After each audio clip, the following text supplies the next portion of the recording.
Welcome to the final hearing of the Public Accountability Committee's inquiry into the Transport Asset Holding Entity that we will almost certainly refer to as TAHI throughout the course of today's hearing.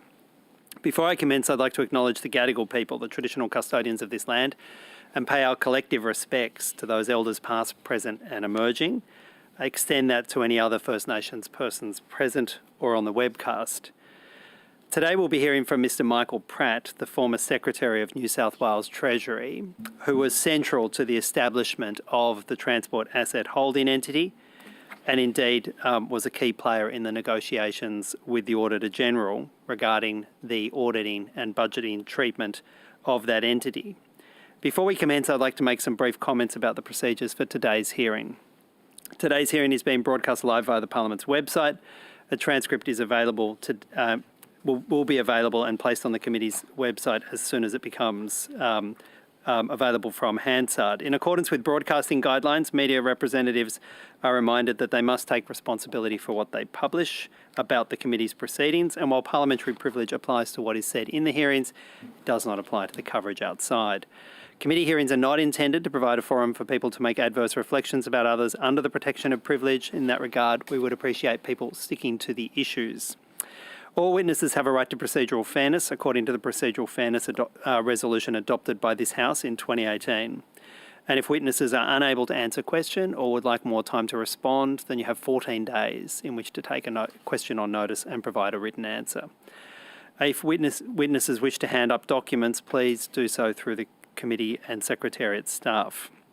In terms of audibility for the hearing today, I remind committee members and witnesses, Mr Pratt, to speak clearly into the microphone in front of you. And finally, could everybody please put their phones on silent for the duration of the hearing. I welcome today's witness, indeed our only witness, Mr Michael Pratt, the former Secretary of New South Wales Treasury. As you're appearing under summons, Mr Pratt, I draw your attention to paragraph 12B of the Procedural Fairness Resolution of the House, which states that witnesses appearing under summons may be required to answer questions if the committee so desires, and failure to do so may constitute a contempt of Parliament, punishable under Section 11 of the Parliamentary Evidence Act 1901. Mr Pratt, we'll commence by swearing you in. I note you've previously been sworn, but as you're appearing under summons, the procedure is we swear you again. So if I could ask you to please take either an oath or an affirmation and state your name, your position, and then take either that oath or affirmation. Thank you. Michael Thomas Pratt, private citizen. I swear that the evidence now about to be given by me shall be the truth, the whole truth, and nothing but the truth, so help me God. Thanks, Mr Pratt. Would you like to commence by any short opening statement? Yes, I would. Thank you, Chair. Chair, can I just ask the witness to bring the microphone forward? Just a bit forward again? Yeah, forward, Mr Pratt. Thank you. Yeah, just with these microphones, they need to be closer. All right. Is that better? A little bit, yeah. Yeah. Okay. Thank you. While I appreciate the opportunity to answer further questions about this matter, I have been troubled by the cavalier attitude of this committee under the chairmanship of Mr Shoebridge towards summoning me here today. Since the 29th of January, I am no longer a public servant. I am a private citizen whose affairs are his own and believe that I, like any other free citizen, should be afforded sufficient respect, courtesy and privacy in that respect. My experience in respect of my appearance today has been characterised by misleading assertions, inadequate notice and poor processes. I'd like to put on the record the problems as I see them with the process that brought me here today. Firstly, on the 8th of February 22, I saw an invitation via the social media networking platform LinkedIn from a person I did not know, with no photograph, but only a purported LinkedIn profile of Administration Officer of the Parliament of New South Wales, to attend, so it said, this committee to give evidence. At the time, it was not apparent that this was a reliable invitation to attend Parliament for the purpose of giving sworn evidence. I had also attended upon this committee a number of times already and given extensive evidence. It therefore did not appear to be genuine. As I say, I did not know the identified administration officer, and it was not clear at all that the invitation was not some kind of semi-sophisticated phishing scam. Certainly I do not think members of the public would expect that serious committees of Parliament would try to communicate with citizens by such an informal channel owned by a foreign corporation. Indeed, it does not appear to be a secure means of communication and is liable to be ignored or missed. I think most people would agree that a LinkedIn invitation to attend to give evidence about serious matters which this committee is considering is totally inappropriate. Given my reservations about the platform as a means of communication between Parliament and its citizens, and given the uncertainty that surrounded it, I deleted the purported invitation. Second, insofar as the 8th of February invitation constituted a genuine invitation, the invitation was sent on the 8th of February, requesting a response by 10 a.m. on the 9th of February, for a hearing said to be scheduled to occur at 2 p.m. on the 10th of February, with an estimated time of 45 minutes. In other words, I was being given only a single business day to consider whether to attend, had it been necessary to make arrangements to attend. This is a grossly unacceptable amount of time to be given to a private individual to organise their affairs, irrespective of whether they intend to attend voluntarily or not. I think members of the public would be shocked to learn that a Committee of Parliament would treat someone with such obvious disdain by failing to offer sufficient time to consider whether to attend or not, or be able to make arrangements to do so.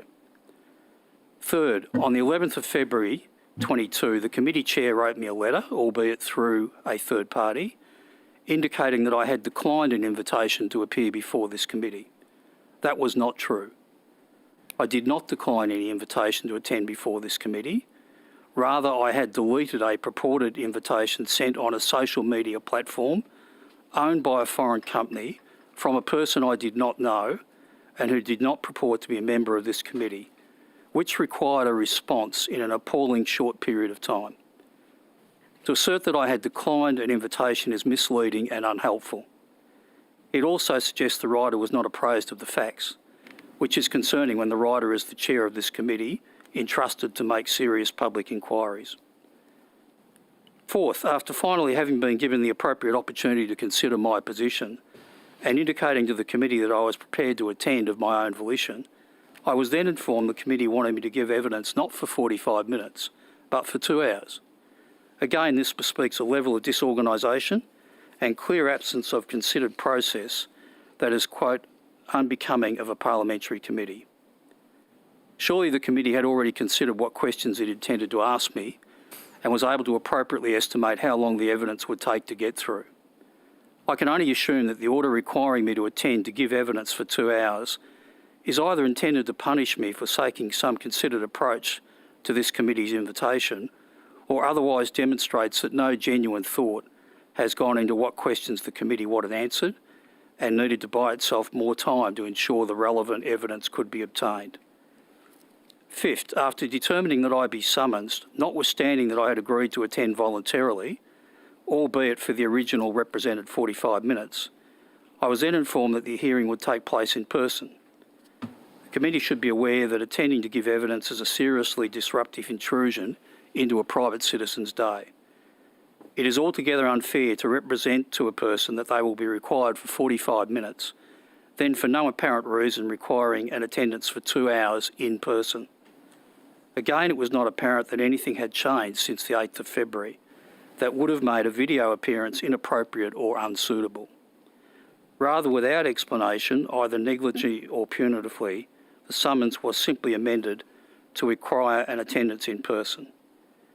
Any reasonable decision maker would realise this meant not only that I would be effectively detained for 2 hours at Parliament, but also diverted from my own affairs for the time required to travel to and from Parliament. I have found this whole exercise in asking me to appear shambolic and disorganised, which is disappointing for a committee investigating something which is so important. My comments are particularly for the benefit of government committee members who may not be aware of these mismanaged events and the process failure I've experienced under this chair's leadership. Finally, to demonstrate how committed I am to volunteering my evidence, it was really quite unnecessary to issue a summons. I refused the conduct money which was offered to me to attend today. Taxpayers do not deserve to have their money wasted on repeated appearances by witnesses at inquiries which, if planned properly, could have been avoided. In contrast to the disorganised processes engaged by this committee, I am proud of the work done by Treasury on the transport asset holding entity, and I stand by the work done, the processes followed, and decisions made around it. Thank you. Thank you, Mr. Pratt. You're entitled to your views as to your how you came to be here, but I'll just read two things onto the record. The first is the email that the committee sent on the 31st of January to New South Wales Treasury, being, and I'll quote from part of it, the Public Accountability Committee would like to invite Mr. Michael Pratt, in his capacity as former Secretary of New South Wales Treasury, to appear at a hearing into the Transport Asset Holding Entity on Thursday, the 10th of February 2022. Mr. Pratt will be invited to appear in a separate session to New South Wales Treasury. Would you be able to provide me with Mr. Pratt's contact details to send through his invitation? The substantive response we got from Treasury did not appear until the 8th of February, being 8 days after we sent the request on the 31st of February, and I'll just read from that. As discussed previously, Treasury has informed Mr. Pratt that the committee is seeking his personal contact details in order to invite him to be a witness at the Tahi hearing this week. As per the committee's request, we have sought Mr. Pratt's consent to his personal details to be shared with the committee. I have been advised that Mr. Pratt does not believe he can add anything further to the inquiry, and he does not give consent to his personal information details to be shared. Please let me know if you have any further questions. Unambiguously, Mr. Pratt, you're on notice about the committee's request for the invitation, and I have to say to you, the evidence you give about the LinkedIn invitation in circumstances where you refuse to provide contact details to the committee so as we could contact you in a more standard fashion, you fail to inform the committee in your opening that you'd been approached by Treasury, that we'd sought your contact details, and you had refused to provide them. Now, that is a decision for you, Mr. Pratt. And no, let me finish. That is a decision for you, Mr. Pratt. You're entitled to take that decision. But by failing to tell the real story about the circumstances where we sought your contact details in that opening, you do yourself no credit, and you do the committee no credit in putting that partial position before the committee. Nevertheless, you're here. We thank you for returning the $108 cheque to the people of New South Wales. We're grateful for that. And I'll hand over to the opposition. Mr. Shoebridge, you are well aware as a private citizen I have every right not to give out my private details. You are well aware of that. Mr. Pratt, if you are going to criticise, Mr. if you are going to criticise the conduct of this committee, you have an obligation to tell the full story. Not come with that. Not come with that. Point of order, Mr. You do yourself no credit, I have every right to respond, Chair. You do yourself no credit. I have every right. I have every right not to give out my private details. You do yourself no credit. As you're well aware, Chair. I hand over to the opposition. So that justifies a LinkedIn invitation, does it, Chair? You do yourself no credit, Mr. Pratt, by telling a partial story. I hand over to the opposition. Thank you, Mr. Pratt. Thank you, Chair. And thank you, Mr. Pratt, for your appearance today. I wasn't intending to do this, but at first instance, if there's anything further you'd like to say in respect to comments that have been made this morning, feel free now to do so. Well, Mr. Mookie, all I would say, as I've set out in my opening remarks, by virtue of no further comment around this table, I'm assuming that other members of this committee accept that a LinkedIn invitation is an acceptable means of being invited to this committee. When there's no other options. And I find that completely unsatisfactory. I understand. Mr. Pratt, thank you for your appearance. And equally, I just want to go on the outset and just acknowledge the years of service as a public servant to the state as well. And I just did want to ask, what date did you actually leave to Treasury? It was Friday, just check this date, Mr. Mookie, Friday 28th of January was my last day. Okay, and did you resign? I came to an agreement. I was to resign, but the Treasurer found a new secretary earlier than planned, so we came to an agreement. So when you say you came to, firstly, did the Treasurer ask for your resignation? No, as I've said previously, Mr. Mookie, at this committee, I think Mr. Graham asked me at the last meeting in December.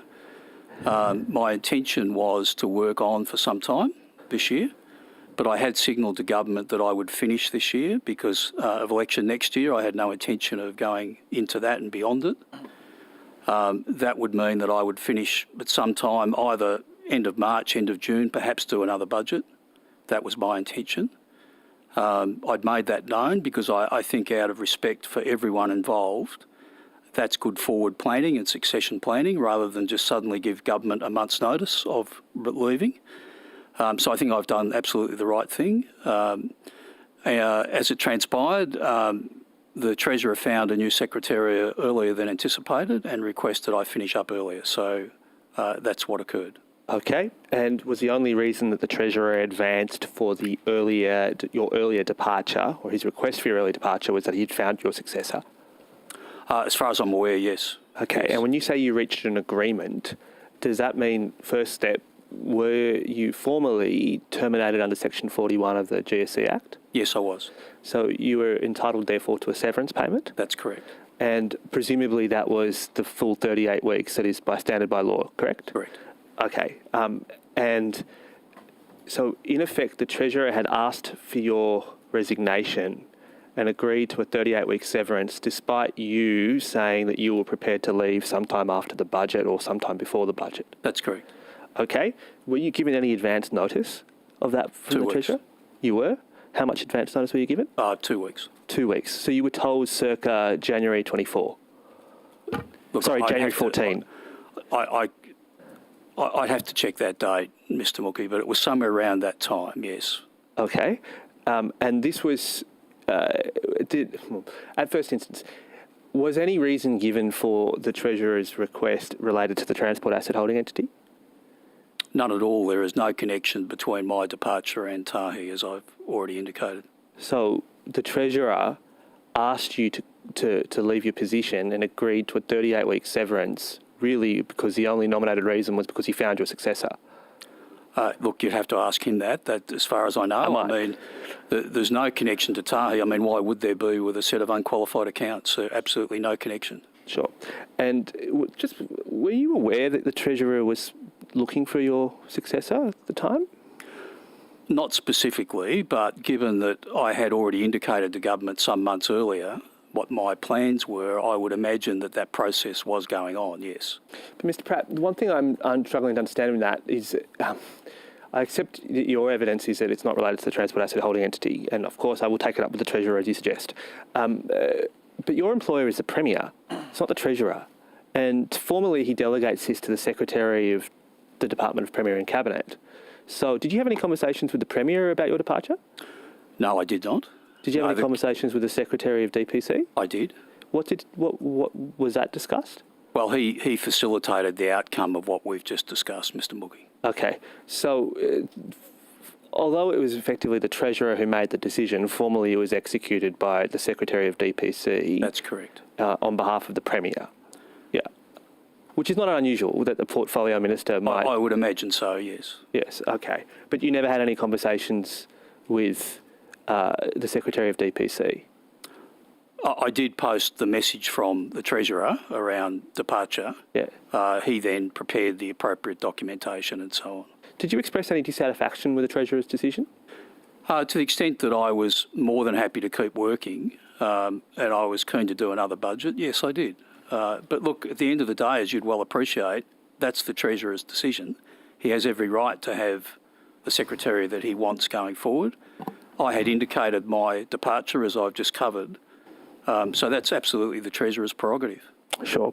Mr. In evidence that's been given to this committee, it is the case that the Secretary of DPC, and I'll caveat this by saying I accept that you absolutely reject all these allegations, but it is the case that the Secretary of DPC has indicated to this committee that he is awaiting our outcomes on our inquiry before he makes a decision as to whether or not to act on complaints about bullying about Treasury officials and yourself. Did the Secretary of DPC raise that with you in any form of the severance discussions that you had? No, he did not. Okay, so they were quarantined completely from any conversations you had about your departure. And I reject totally those allegations, as you know, Mr. Mookie. As you've rejected multiple times, Mr. Pratt, I accept that you reject those allegations. Fair enough. But again, no aspect of any conversation you had with the Secretary of DPC related to the transport asset holding entity whatsoever? No. Okay. So you formally left on the 28th of January. At that time, you would have seen, did you see any draft reports from the Auditor General about the state's finances? I think I would have, Mr. Mookie. I'd have to check. There were drafts being prepared. I'm just trying to recall whether I may have seen, sort of the final draft of the document. I don't know is the answer. I may have done, I may not have done. Okay. There was a lot of documentation going on. I'm sure. I might just pause there and ask if my colleague, Mr. Graham, has any questions before I move into the next line, just on that, if that's okay, Chair. Mr. Pratt, thank you for that evidence. I think you've been really clear-cut in those answers. I only wanted to ask, in addition to any of those discussions you might have had with the Treasurer or the Secretary of DPC, did you have any discussions with the Premier about these arrangements? No, I had a brief meeting with the Premier after the arrangements were done, simply to say goodbye. That was it, really, Mr. Graham. Yeah. Thank you. Okay. But have you read the Auditor General's final report on state finances? Yes, I have. I've read the Tahi component, Mr. Mookie. I've not read the rest of the document. That's fair. Look, to be fair, it's good to establish that that's what you've read as well. Mr. Pratt, in light of that, firstly, do you accept that the Auditor General's findings in respect to the transport asset holding entity, certainly in that report, is a searing indictment of Treasury's competence and integrity? I don't accept that. Firstly, I'd say this is a financial audit report. The basis of this report is to certify the accuracy of the state's accounts, which the Auditor General has done. And Mr. Mookie, the best way I'd describe what has occurred here with the report, it's almost like the Auditor General had to certify the accounts as unqualified, and on the way out the door threw a hand grenade in the room and closed the door. This is not a process audit report. This is a financial audit report. The accounts are unqualified. The comments on process, and I've found the report very poorly structured. The comments on process are disturbing and clearly unacceptable, but there's no evidence of some of them. There's no clarity of what occurred through that process. It's purely the Auditor General's view of what occurred.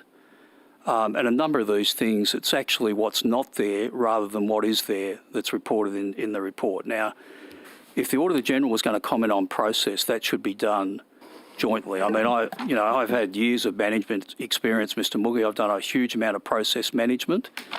I did the design and establishment of Service New South Wales, turned driver's licence from 2 hours into 2 minutes. I do know about process. And if you're going to get into process issues, then what you should do, first of all, is identify all the parties to a process. Now, in this particular case, not only the audit function, but obviously Treasury, Tahi, Transport and DPC all had involvement in this process issue. Should I keep going, Chair? You can complete. The bill should not impact your evidence, Mr. Pratt. Right, You thank you. complete your Your evidence. So the point I'm making, Mr. Mookie, is that what you've got in front of you is the Auditor General's opinion of how she experienced process. But to make statements, for example, in her introduction, this is frustrated by the fact that information was withheld. That's a very strong statement. Now, there's no evidence of that in the report.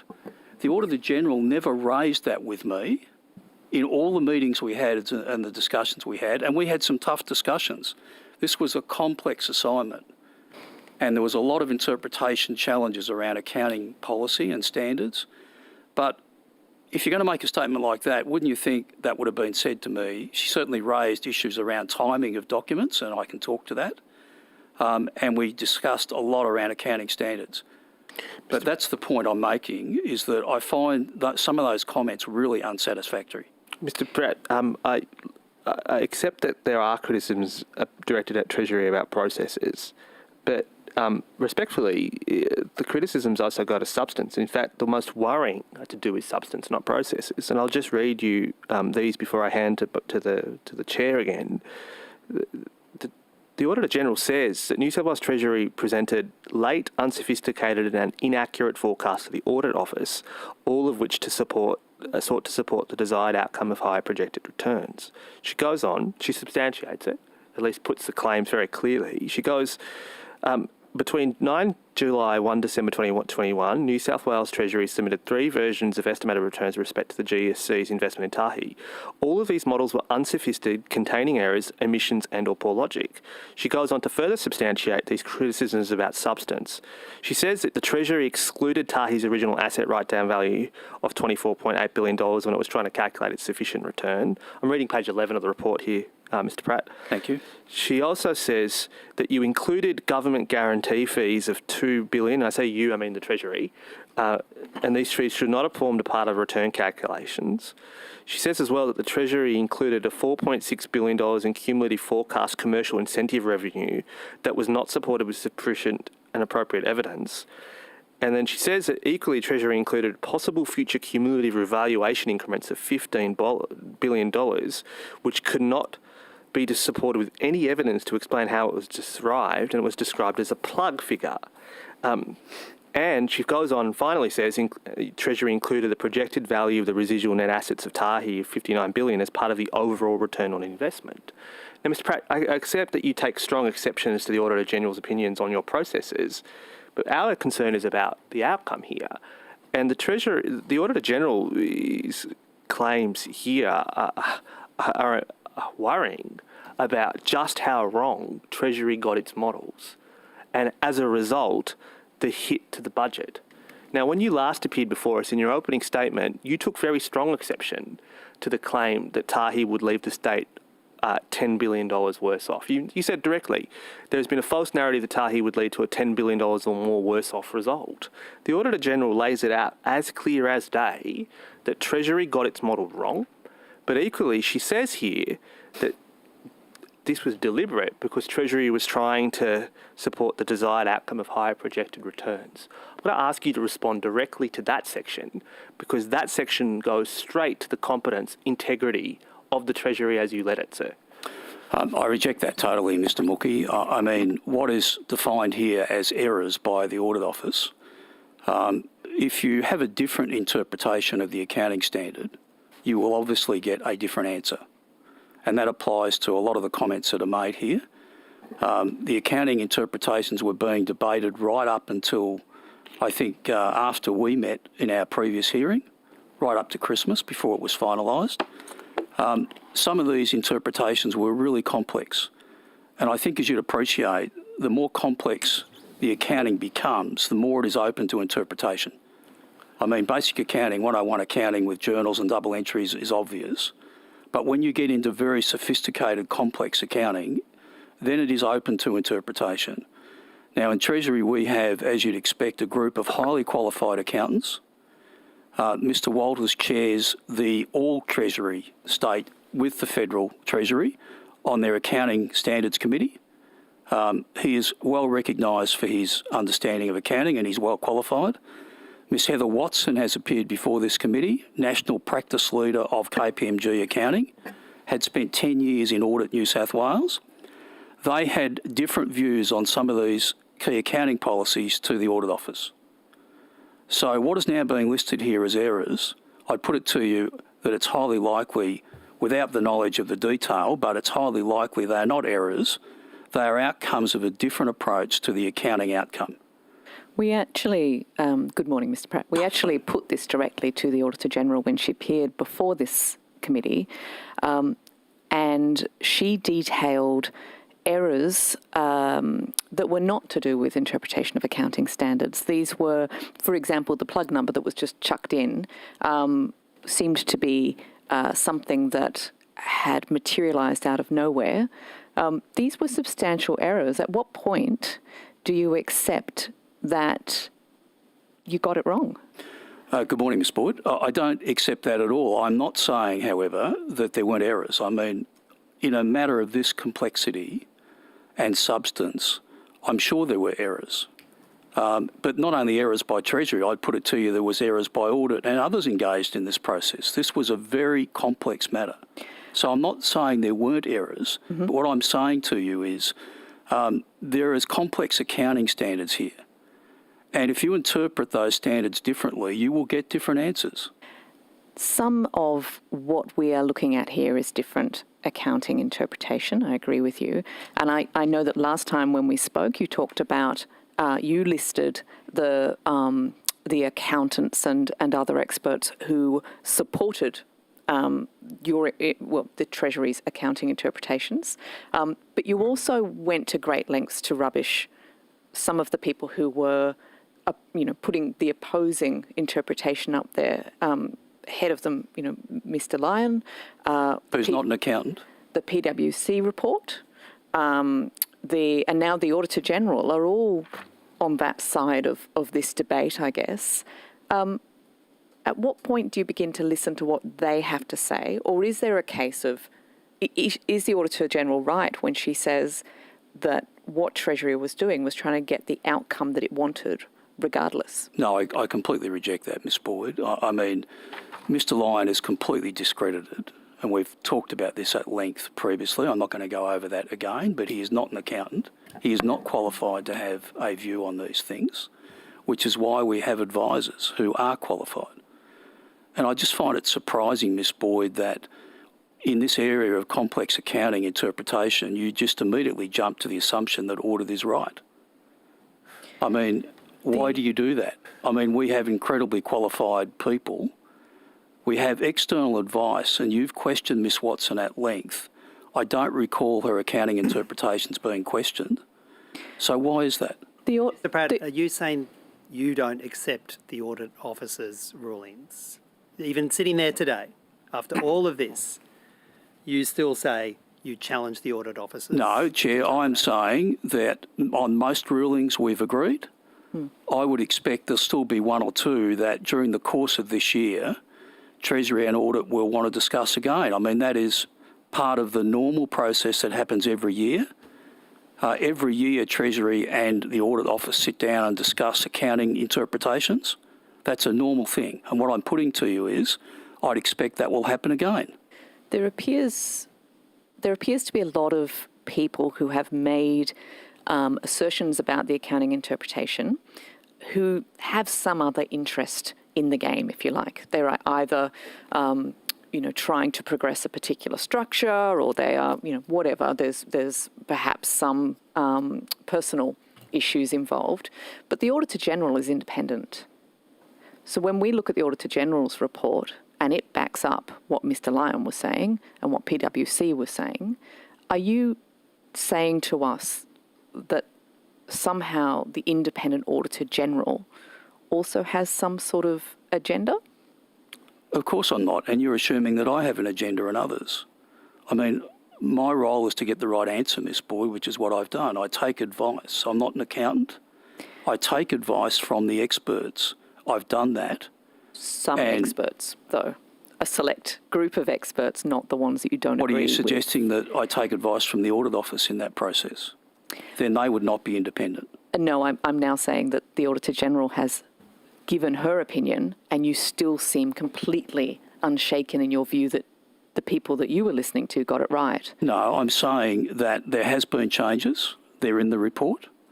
But what I'm saying to the Chair's question, Mr. Shoebridge's question, is that every year these interpretations are revisited. That's, as a citizen and a member of this House, you should be pleased that we have these discussions.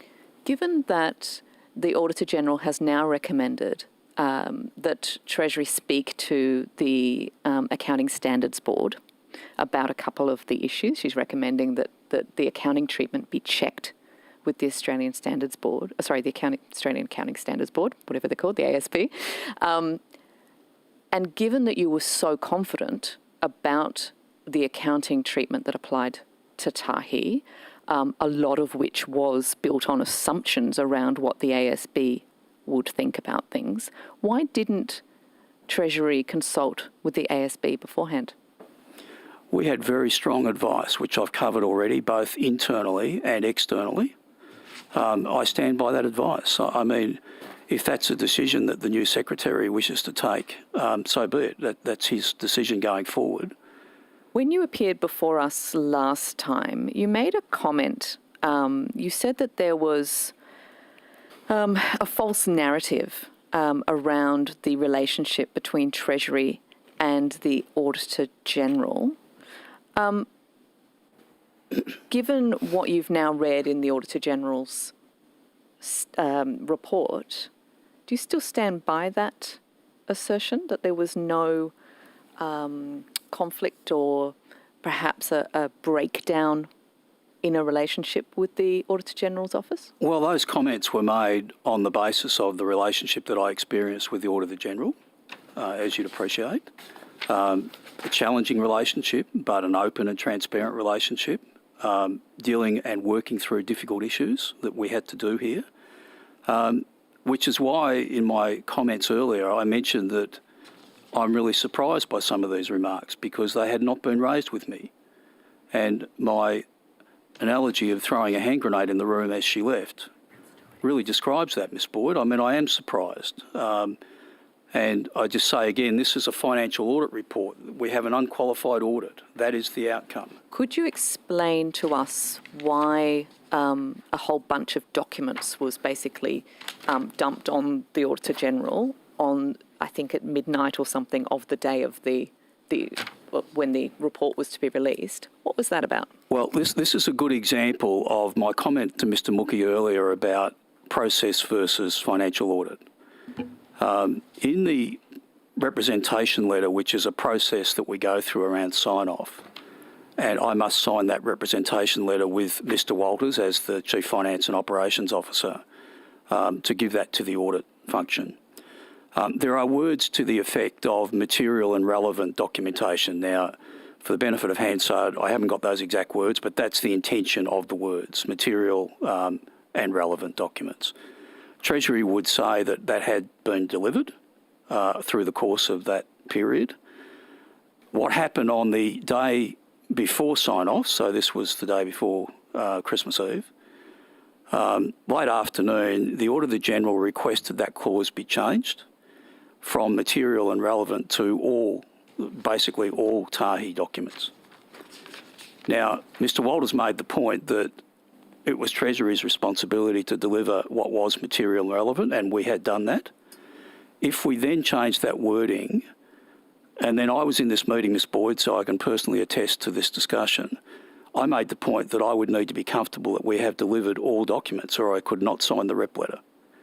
So Mr Walters said, well, if that's the case, we'll have to do a search of the databases.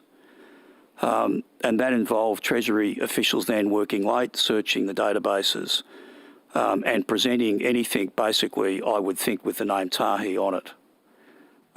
Hence the 1,023 odd documents that she refers to was then delivered. The key point being this was at the request of the Auditor General. It was not at the request of Treasury. Can you tell me, can you just restate, when did the Auditor General change what was required in that rep letter to include a specific reference to Tahi? Can you just detail that again? It was the second last day before sign-off. So it was the afternoon. Look, I haven't got exact time, but it was sometime mid to late afternoon when that request was made. And we made it very clear to the Auditor General that if she required that change, that this would be a consequence. And so that happened. And this is a really good example of what I'm talking about, of my disappointment of process comments here. It is the Auditor General's side who has not told the rest of the story. Now, the other thing I'd add on this is that Treasury were clear that we had produced material and relevant documentation. The auditor then got the 1,023 odd documents, and did she change her decision? No, she didn't. So I would argue that clearly upholds Treasury's view that we had delivered material and relevant documents. Thank you. I'll hand back to the opposition. Thank you. Mr Pratt, I just want to return to a claim you made about the state has an unqualified set of accounts and therefore the implication, as I understand it, is therefore the report on state finances isn't an opinion, but the fact is that we have an unqualified set of accounts. Did I understand that basically is the point you were trying to make? We have an unqualified set of accounts, yes. But it's the case, is it not? The only reason why we have an unqualified set of accounts is because the Auditor General warned you that she was going to qualify the accounts, and the government spent an additional $1.1 billion to effectively buy an unqualified set of accounts. Is that fair? I don't accept that as a way to describe the process, Mr Mookie. I would say certainly there was a lot of discussion around what would need to be done, what changes in the auditor's opinion. That's important, and that discussion was held, and so some changes were made which meant that the accounts would be unqualified. But some changes were made, Mr Pratt, I accept that. The changes that were made was the government agreed to put in an additional $1.1 billion after you were warned that otherwise the Auditor General would qualify the account. That's the fact, isn't it? Well, it went through a process. I mean, it wasn't a point in time. It was a process of saying progressively through discussions what would need to change to make the auditor satisfied. But see, Mr Pratt, we asked you this last time you appeared, and you were I asked you specifically to comment on the events that were reported at the time on the weekend, that there was a mad scramble in Treasury that particular weekend, the weekend I think of the 13th or the 14th of December, and you told us not to believe everything we read in newspapers. Correct. And I presume that that's still your view, but it's quite clear the Auditor General was going to qualify the accounts. She provides the timeline. She provided you with that as a warning, and therefore the government scrambled. That's what happened, isn't it? Scrambled is not the word. The government made the changes that the Auditor General required. But Well, it says here, I'm reading again now from page 8 of the report, on the 14th of December, which is a Tuesday, the government decision approved communicated revised shareholder expectations. So presumably, did you tell the Treasurer that he had to alter his expectations of Satahi's return? Yes, because the Treasurer had to write to the Portfolio Minister as a shareholder minister, yes. So, and that happened on the Tuesday? I can't clarify the date, Mr Mookie, no. Well, it says here on the 14th of December, which was a Tuesday. Well, that's in the auditor's report, but I'm not aware of the date. To be fair, the Tahi has confirmed that it happened that day as well. Then I accept if that's the case, yes. Thank you. And that took place after some form of an expenditure review committee, is that correct? Or is that accord with your recollection? There would have been, because the $1.1 billion that you referred to did have to go to expenditure review committee. And equally, the expenditure review committee was told that after, in the outer years of the budget, that is years beyond 25-26, an additional $4.1 billion would be required in order to sustain Tahi's current accounting treatment. Is that accord with your recollection? They would have been advised that, yes, under these proposals. And as a result, between now and 31, taxpayers are having to inject a further $5.2 billion into Tahi. That's fair. Well, I would say $1.1 billion at this point, Mr Mookie. I mean, this is a budget allocation. The additional 4.1 you're talking about is in the planning years. That is not in the budget. Now, that is committing future governments to policy, which you'd appreciate I can't do and would need to be addressed at the time. But Mr Pratt, the truth is, you made the point that the state's accounts are unqualified. I just want to put it to you again. The only reason why they are unqualified is because of the events that I just described to you. Namely, the government had to inject a further at least $1.1 billion of taxpayers' money in order to sustain Tahi's accounting treatment. That's fair. Is it not? That's fair. Yes, I agree. Yes, I agree with that. Thank you. But Mr Pratt, at the time you came before us on the 16th of December, and that was also the day that the government was releasing the half-year budget review. And you told us at the time that there was a false narrative that Tahi was going to provide a result that was $10 billion worse off. You recall saying that? Absolutely. I was accused of having, by Mr Shoebridge, of having a $10 billion budget black hole. That is completely wrong. Well, to be fair, I'm reading from your opening statement, which took place prior to Mr Shoebridge putting that proposition to you, in which you said, in your opening statement, which, to be fair, we got twice, that there is a false narrative that Tahi will lead to a $10 billion or more worse off result. Now, can you explain to us why we shouldn't assume that you gave that statement knowing it to be false at the time you gave it? It was not false, Mr. Mookie. I totally reject that. Well, there is no negative result. There is no $10 billion. I started that statement. Let me state there is no budget black hole. There is no budget black hole. The budget is signed off at the half year by the Treasurer. It shows the budget going back into surplus in the last year of the forwards, 24-25. And in fact, if you read the budget papers, there's actually a $7 billion provision which is to allow for future COVID requirements and productivity reforms. So the notion you're putting is actually a $17 billion difference in terms of what's in the budget versus what you're putting forward. There is no budget black hole. but Mr. Pratt, at the time that you gave us this statement and the balance of your evidence that day, you knew you were about to leave here and a reveal that the government was injecting another $1.1 billion into the transport asset holding entity. You were aware of that at the time, were you not? I was aware of that, Mr. Mookie, but you'd appreciate the Treasurer had not released the budget. I could not talk to that number. No, and look, I'm not critical of you of not volunteering that information at the time, because I accept that you were under such a constraint at the time. But the defence that you were mounting then, that Tahi presented no budget issues whatsoever, and that you were having an amicable exchange with the Auditor General, both those propositions were wrong. Tahi was presenting a problem in the budget.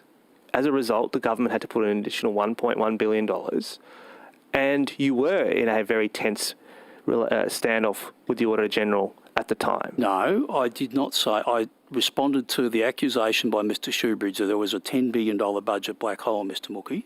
Mr. Pratt, you put it in your opening statement. I did. I said there is no budget black that it was hole. in your opening statement. My opening statement says there is no budget black hole. That's what you accused me of, Mr. Mookie, and that was clear. Mr. Shoebridge is clearly wrong. Yep. I must have been very quick if you addressed it in your opening statement or made that accusation, Mr. Pratt. Did you see the problem? Well, Mr. Shoebridge, could you point me to where the budget black hole of $10 billion is? I'm going to I've your asked you point. for several times for that. You keep asserting that it was in response to my question. You're negating of the budget black hole. But you seem to fail to understand you gave it in your opening statement before our question had even been put to you, Mr. Pratt. And I think that's what you're failing to understand here. I asserted there is no budget black hole, and then you and I talked about that during the session. Yes. Anyhow. And you failed to show me where that is still. We'll come to that. But Mr. Pratt, the broad point here, though, is your evidence you gave us on the 16th of December, in the eyes of, I want you to respond to this, but in the eyes of a fair-minded observer, was likely to mislead this committee, was it not? Absolutely not. And you had adequate warning at that time that there were serious issues with the state's accounts, did you not?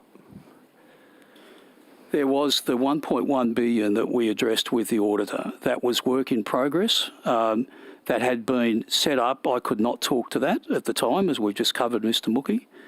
But other than that and the relationship with the Auditor General, I've already expressed my surprise at the comments in her report. I thought the relationship was constructive. It was difficult and it was complex because of the issues, but my response on the questioning about that relationship, I still stand by. Mr. Pratt, at the time, on the 16th of December, I put it to you then that all of the issues which the Auditor General has given us her views on this year, she warned the Treasury of last year. In fact, almost all of the issues that we have raised with you today, and others that we have not, were subject to high-risk findings in the State Finances Report of 2021. Why didn't Treasury heed any of those warnings either? I mean, you were given clear notice that there was an issue around the rate of return, and yet Treasury persisted with its view, the almost identical view that it took in the last year's audit, and made no such changes until effectively the Auditor General said she would otherwise impeach the accounts. Having received a high-risk warning the year prior, why was there no change in Treasury's approach? Why didn't you look for new experts? Why did you go back to the same experts to repeat the same opinions? Well, on the other hand, Mr Mooker, you'll accuse me of shopping around for consultants. Well, no, I don't. I mean, the Auditor General you does. can't have it both ways. No, to be fair, the Auditor General accuses you of that, not me. Right, well, thank you. But to be clear, that's not my question. My question is, you were given a clear warning in 2021 about all these issues, and rather than adjusting Treasury's position, let alone its advisors, you effectively doubled down, did you not? So you wouldn't want Treasury to debate these issues at length? You think we should just accept what's served up to us? Is that what you're saying? Mr Pratt, if you're asking me a question, which I'm not sure is necessarily allowed, but I would just make this point. This is the Auditor General, who is your auditor, who is charged by Parliament to audit the accounts on behalf of the Parliament. That is the way the Act works. She provides a very clear warning a year prior that this was subject to high risk conclusions by Treasury. And in response, Treasury doesn't do anything. Doesn't it change your approach whatsoever? I don't accept that. Well, can you explain to us any difference in the approach that you took between audit after you received the high risk finding?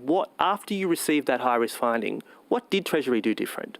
There was a huge amount of work done, Mr Mookie, on really trying to understand these key accounting issues at length, and Mr Walters is the right person to ask about this. Mr Pratt, you're the secretary. You sign the accounts.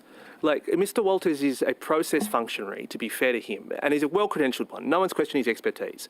But you sign the accounts. Mr Mookie, you're not suggesting that I spend all my time trying to write complex accounting papers, Pratt, because that's what I'm talking that about. as Secretary of the Treasury, as a person who is responsible for signing the state's accounts, if the Auditor General is warning you that there's a big problem with them, that should go to the top of your agenda.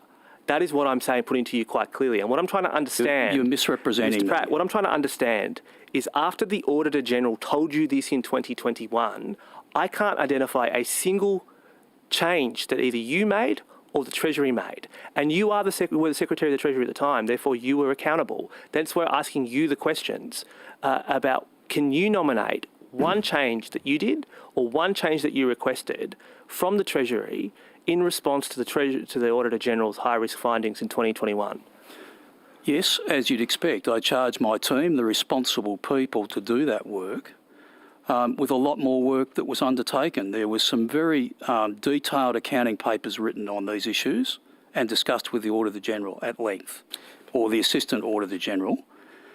That occurred, Mr Mookie, but if you think I'm going to be spending my day writing complex accounting papers, that is not my role. We've seen those reports. Right? That is not my job. We've seen those reports that were commissioned, the 6 of them that were commissioned, that Ms Watson wrote in September of this year. We've seen them. They've been produced to the House. In effect, they confirm what I'm saying to you, which is rather than making any adjustments of substance whatsoever, Treasury went back to the same advisor for the same opinion that was resubmitted again, assuming that once more the Auditor General would agree with them, having made a high-risk finding.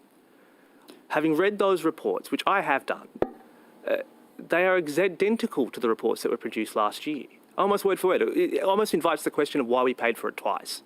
So I'm asking you again for the final time, can you nominate a single change that Treasury adopted, other than you asked your staff to do some work? Can you point to a single change of substance to the Tahi model that Treasury argued for as a result of to avoid another high-risk finding? Treasury went back, Mr Mookie, and I'll say again, I asked the team to go back and fully review those issues that were being debated at the time. That's their job. That's what they did. Mr Pratt, after your opening statement on the 16th of December, where you asserted there were no substantive issues between you and the Auditor General and there was no black hole, I asked you why it was that the Auditor General hadn't signed off on the accounts. And you said, the Auditor General has flagged a number of issues to me, and I think I've indicated that already. That's what we're working through. I then asked you, in terms of a number of issues, the fact of the matter is that you are not agreeing on some pretty fundamental aspects about how Tahi is treated. Can you give an indication of what the kind of financial impact of that difference of opinion is? Are you $10 apart? Are you $10 billion apart? And you say, no, I have indicated earlier to Mr Mookie's question that I'm not prepared to talk about specifics today, Mr Shoebridge, because that would compromise the integrity of the Auditor-General. They say, but you made a very bold assertion, Mr Pratt, that there is no budget black hole. So I'm asking you to give some details about that and put some detail about that very bold assertion. Are you $10 apart or $10 billion apart or more with the Auditor-General? Is that the size of the potential black hole? You then say, Mr Shoebridge, there is no black hole. Let me be clear about that again. Do you remember that evidence? There is no black hole, Mr Shoebridge. Remember that evidence? Well, if you're reading it from Hansard, then yes, that'll be the case.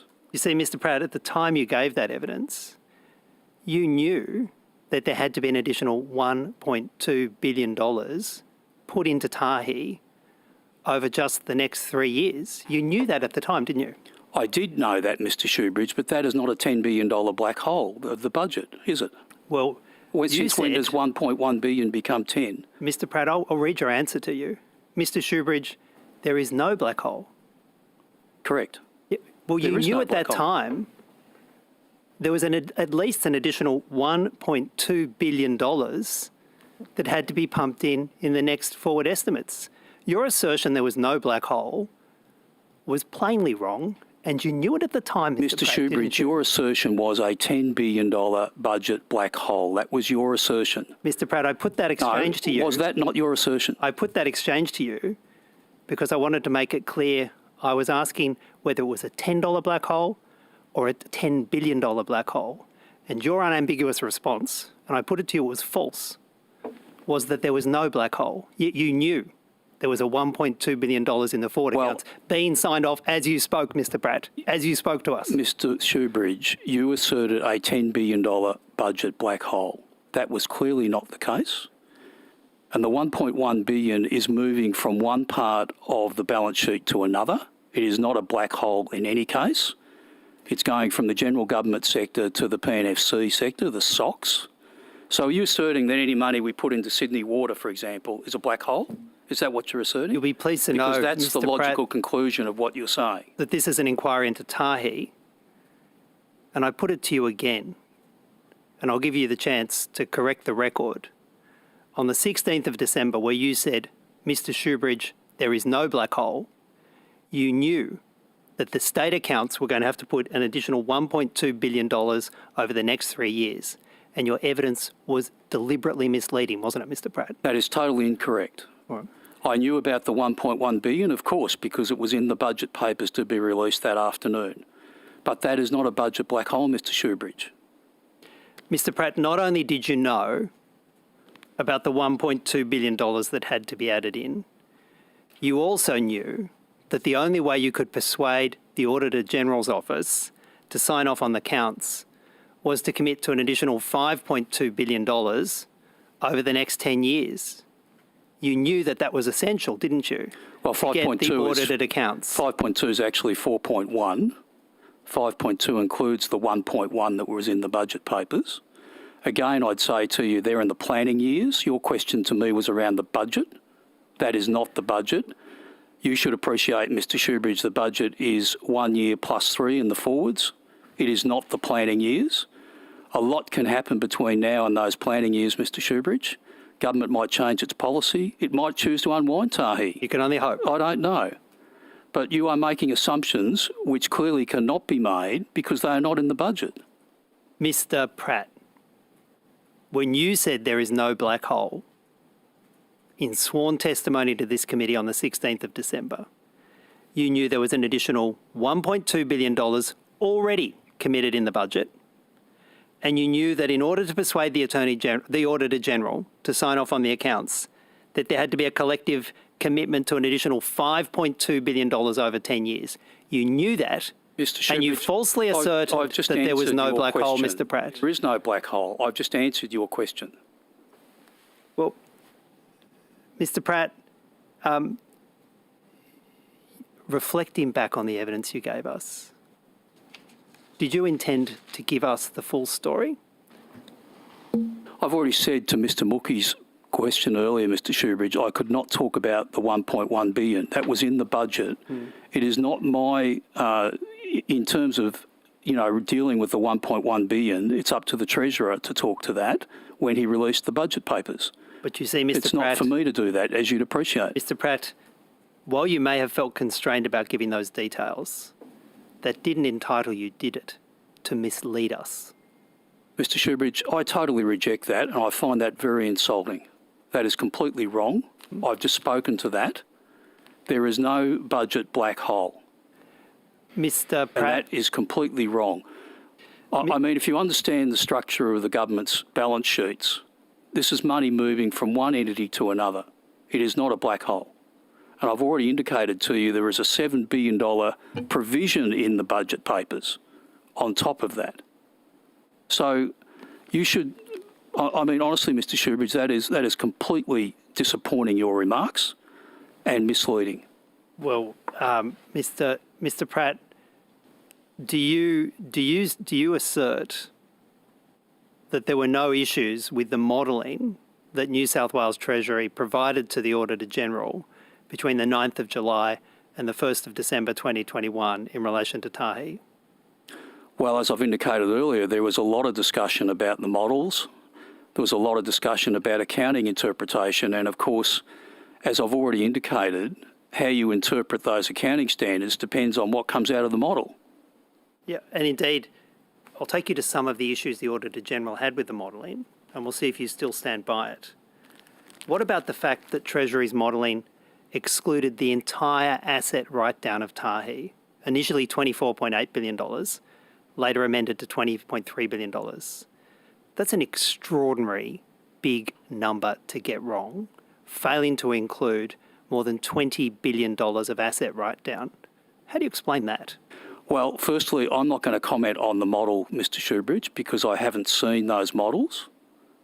So I cannot comment specifically on those models. That is Mr. Walters' responsibility. Secondly, there was a lot of discussion. This was a key accounting interpretation around the write-down, whether in fact it was a holding loss or a volume change. The strong advice from Treasury was a volume change. The advice from the Audit Office was a holding loss. And that was one of the changes that were made. Treasury was plain dead wrong and had to alter the accounts of Tahi and accept an alteration to make a $20.3 billion correction in the assets. You were plainly wrong and you grudgingly accepted it, Mr. Pratt. Isn't that what happened? No, that's incorrect. The SOC approach to write-down is through a discounted cash flow approach. In the general government sector, it's at replacement value. This was always going to be a write-down, Mr. Shoebridge, when we set up a SOC for Tahi. Correct. And you failed to include it in the accounts. And when that was pointed out to you by the Auditor General, you made an embarrassing backtrack. There was always going to be a $20-odd billion write-down, and it was hidden from the accounts. Well, that's your assertion. It's the Auditor General's assertion. The Auditor General says that the accounts excluded Tahi's original asset write-down that you just accepted, Mr. Pratt, was always going to have to be included. I cannot comment on that process. So this is the point I've been making earlier. You're just the Secretary and you're going to avoid responsibility for a $20 billion error. Mr. Shoebridge, I think the good citizens of New South Wales would like my time focused on dealing with the economy and COVID, which I've been doing, and a big part of my team, not setting up Excel spreadsheets. That's not my job. Mr. Pratt, Are you familiar with something called levels of work, Mr. Shoebridge, a core management principle? Mr. Pratt, I think the good people of New South Wales would like Treasury not to make a $20 billion mistake in the accounts. That is your view. I think the good people of New South Wales deserve accounts that don't have $20 billion errors in them. I've just explained that was always a write-down. Which you failed to include in the accounts until the Auditor General called you out on it, Mr. Pratt. That I cannot talk about timing. 20 billion here, 20 billion there. Point of order, Mr. Shoebridge. Mr. Chair, point of order. The witness is trying to answer your questions, or at least your utterances, and is not getting the opportunity to do so. Can you please allow the witness to answer the question? Mr. Pratt, you were explaining how it wasn't your responsibility to check there wasn't a $20 billion error in the accounts. I was making the point, Mr. Shoebridge, that I don't sit at my desk all day on Excel spreadsheets. That's not what's required of the Secretary of New South Wales Treasury. Mr. Pratt, if you have questions about that detail, they should be made to Mr. Walters. All right. Well, I'll ask you about another detail that the Auditor General had concerns about the Treasury modelling. that was including a possible future cumulative revaluation increments of $15 billion, which could not be supported with any evidence to explain how it was derived and was described as a plug figure. Were you aware the Treasury just made up $15 billion of future revenue, inserted it in a model and gave it to the Auditor General? Well, you're making that assumption from what's recorded here. I don't know that's the case. That work was done by Mr Walter's team, and you'll need to discuss that with him if you so choose. And again, a $15 billion error isn't something that would have come to your attention as Secretary. Well, I don't know that it's a $15 billion error, Mr Shoebridge. That's the assertion. The Auditor General's assertion, Mr Pratt. Do you not accept it? Well, I've already spoken to a number of these assertions already and how incorrect they are by what's not recorded in this report. So the $20 billion write-down didn't come across your desk. The $15 billion made-up figure didn't come across your desk. What came across your desk in relation to Tahi, if not a $35 billion problem with the Auditor General? Each of us had certain responsibilities, as you would expect, and we managed to that. The opposition. Mr. Pratt, remind me again, when did you become the Secretary of the Treasury? August of 2017. And at that point in time, the decision to establish Tahi was already government policy, was it not? That's correct. And that government made that decision circa 2014, 2015, that's your recollection? I think, Mr Mookie, it was 2015, I think was the original. I'd have to, I'm sorry, I don't have access to Treasury information, but 2015, I think. Yeah. And in the 2015 and 2016 budgets, Tahi had an interim classification from the ABS as to have membership of the PNFC sector, that's correct? That's correct, yeah. And as a result, what otherwise would be classified as a capital grant in the government sector was capable of being presented as an equity investment in the PNFC sector, correct? Yes, to be a stock, it needed to be equity, yes. Yes. And as a result, any investments in Tahi, albeit even on an interim basis, was reported in the budget through the PNFC sector. That's fair. I would think that would have been the case, yes. Okay, thank you. When Tahi commenced as a state-owned corporation in 2018, that's correct? That's when the then Treasurer signed the papers to commence? I believe so, yes. And it actually began operating July 2020. That's your recollection? July 2020 was the operation date. At the time, do you recall whether or not you had any conversations with the then Treasurer about not commencing the transport asset holding entity as a state-owned corporation? No. And so it was always your understanding that it was the government's policy to commence the transport asset holding entity as a state-owned corporation. And Mr Mookie, it might be helpful if I just made the observation that Tahi was never Treasury's policy. Tahi was led by Transport.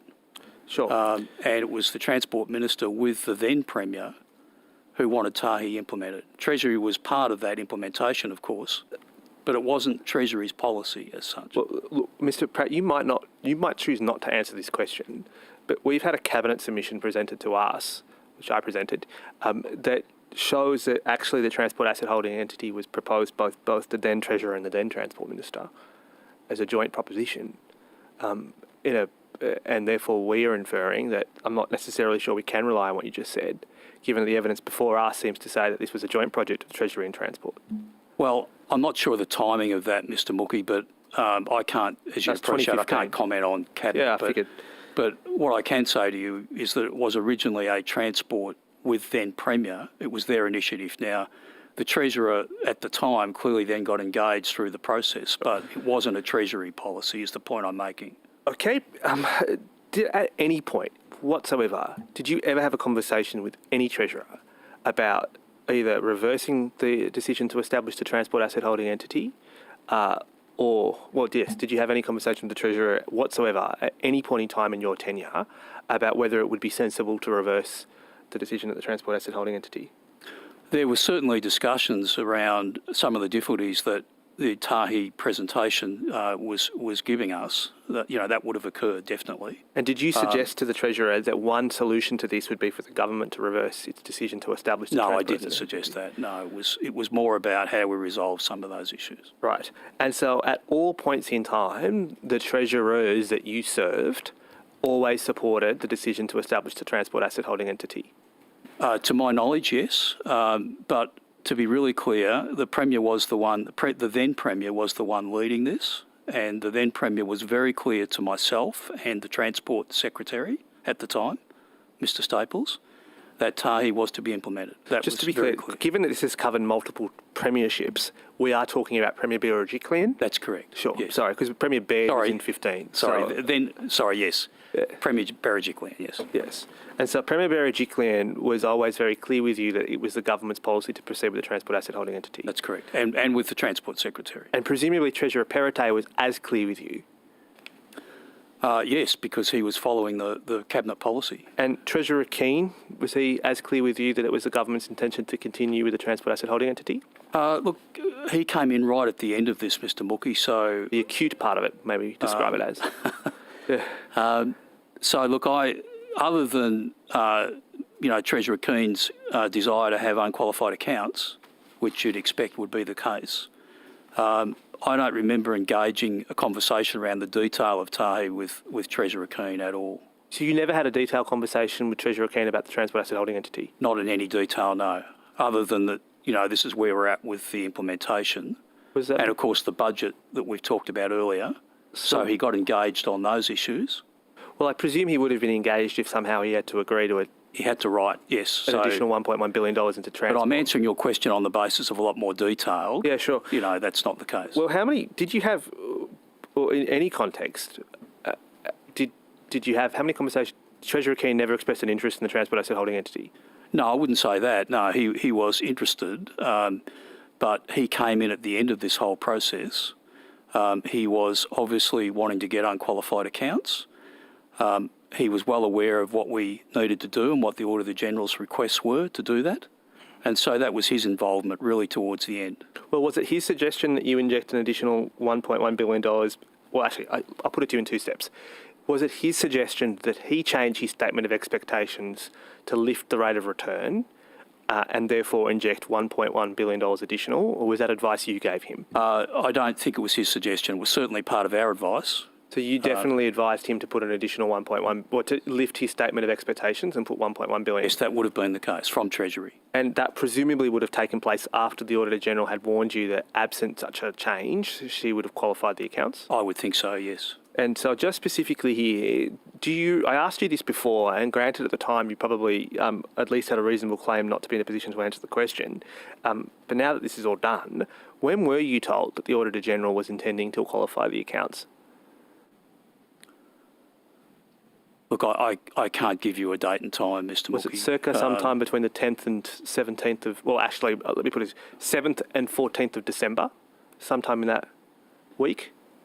Look, I'm not avoiding your question, Mr. Mookie. I just don't want to be on Hansard with an incorrect time. Or would you like to take that on notice? Well, it would have been early December. Yes. Did you then pick up the phone to the Treasurer and go, we have a problem? I would have spoken to the Treasurer after that, definitely, yes. So you definitely provided the Treasurer with a clear warning that there was an issue? Yes, that we had to solve that issue, yes. And what did you tell the Treasurer? Well, that was about the feedback discussions that had been had from the Auditor General and from the Auditor General's team to my team. Okay. And that played out then in the results you've seen with the access fee increase. Okay. And did you have any conversations with the Premier in December prior to the half-year budget review about the issues to do with the transport asset holding entity? Not personally, to my knowledge, the only involvement with the Premier would have been ERC, where he would have been an attendee. Okay. And did you provide any briefings to his office? No. Did your Treasury, to the best of your recollection, provide? Did you get any requests? Not that I'm aware of. Did you warn the Premier at any time that there was this chance that the state was about to have its accounts No, I was dealing with the Treasurer. Okay. And were you relying on the Treasurer to warn him? Yes, I was. Yes. Okay. And did you ever inquire with the Treasurer as to whether he did? No. Okay. Can I just go forward in time? Earlier we had established that you may have seen some draft versions of the State Finances Report in January of this year. And that's... Yes. Did you provide the draft report to the Treasurer's office or the Treasurer? I didn't personally, but it should have been provided to the Treasurer's office. Did the Treasurer ever have a conversation with you in which he expressed his concern around the Auditor General's findings? No, not that I can recall. So did you have any conversations with the Treasurer? Well, about I had the Auditor conversations General's draft? indicated earlier around the need to, what we needed to do to not have the accounts qualified, that would have been around that time. No, I'm asking you now in January in Yes. respect to the draft report on state finances, Right. the one that you've taken exception to this morning. That report would have been provided to the Treasurer's office, would it not? I've had no discussion with the Treasurer on that report. None whatsoever. None that I'm aware of, no, that I can recall. So you're saying that the Treasurer never made any inquiries with you about what I guess we can all agree is some pretty startling findings by the Auditor General. You never had any conversations. Not that I can recall, no. And in your view, but therefore, sometime afterwards, he asks you to give up your position earlier than you intended. Yes. That's the sequence of events. Yes. Yes, but it is a routine case. The Treasury would have been providing the Treasurer's office with the state finances or draft state finances report, correct? Oh, yes. Look, Mr. Mookie, just because I may not have had a conversation doesn't imply, I mean, Oh, look, and at the again, as officer you make level, the point, it's not your responsibility to make sure that send that report. Right? Like, I get that. But it is absolutely the case that the Treasurer would have had full warning as to what the Auditor General was intending to report, correct? I would have thought so, yes. But he never raised it with you No. in Well- any context. Well, other than raising with me, the qualification and what needed to be done, Right. but no. Chair, I might just pause there and ask if my colleague has any questions on this before we hand, if you don't mind. Yeah, Mr. Graham. I'm happy to hand to you, Chair, or Ms. Boyd. Ms. Boyd. Thank you. If we could just pick up on this idea of a budget black hole, and I've heard you say, Mr. Pratt, that you don't agree that it was or is a black hole. The 1.1 billion extra under the access agreement, that's not an equity injection, is it? No, that's through the operating statement. Yeah, so we have basically, if we just take a step back and try and put it really simply, we have net revenue and funding allocations going to different places, and this was a $1.1 billion extra allocation to Transport for New South Wales for it to pay access fees, correct? Correct. So that means that's $1.1 billion less to play with in the budget, wouldn't you say? Like, it can't be then, that 1.1 billion then can't be allocated to hospitals or schools without borrowing extra money. That's correct, Ms. Boyd, but that is a policy decision of government. So that money then goes to Tahi, the entity, as you know. Tahi has a statement of expectations around what the shareholder minister requires. Yep. The policy decision of government is that money is put to better use in that investment. And of course that returns to government in dividend. But you can understand, like, we could argue about semantics, but you can understand how someone might view that $1.1 billion less money in the sort of, amount that could be funded elsewhere as a black hole. No, I can't, because, it's not a black hole. It's moving money from one part of government. It is a government policy decision to move money from one part of government to another, and it's akin to, as I indicated earlier, money that government puts into Sydney Water or to Landcom. Sure, but it was $1.1 billion unexpected allocation, in that it was only made by government in order to fix an accounting problem. That's correct, yes. So but it's not a black hole. Okay, maybe it's semantics over what a black hole is, but I think the point is there's $1.1 billion notionally less for hospitals and schools. In that sense, yes, but it doesn't allow for the fact of net what dividend comes back to government. So 1.1 billion may be a lot less than that once you allow for the dividend. Understood. As well. All right? Understood. Thank you for clearing that up. Just coming back to the Auditor General's report and your opening statement, where you made it clear that, well, I don't want to put words into your mouth, where my understanding was that you didn't think that you should be recalled to this committee. Given the Auditor General's report and your prior evidence on the 16th of December, could you not see why we might want to recall you to check your evidence? Well, I can't. I mean, I've given a lot of evidence to this committee. my prior team are well across all these issues as well. So no, I don't. When we heard from you on the 16th of December, you made a number of assertions about Mr. Lyon. You also have since made a number of concerning statements around the Auditor General, and perhaps the Auditor General has got it wrong, that you thought that she had dropped a bomb, I think was the expression. That hand grenade, yes. A hand grenade, sorry. And you've also criticised the conduct of this committee. Just looking at that, it appears there is a pattern of you attacking the messenger rather than the message. Would you view that as correct? Absolutely incorrect. I attack the message, not the messenger. And anyone that's worked with me and for me, Miss Boyd, over many years, both private and public sector, will tell you that.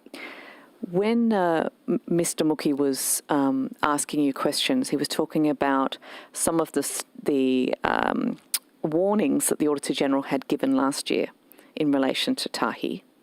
And he noted that really there had been no change in the Treasury's approach to Tahi.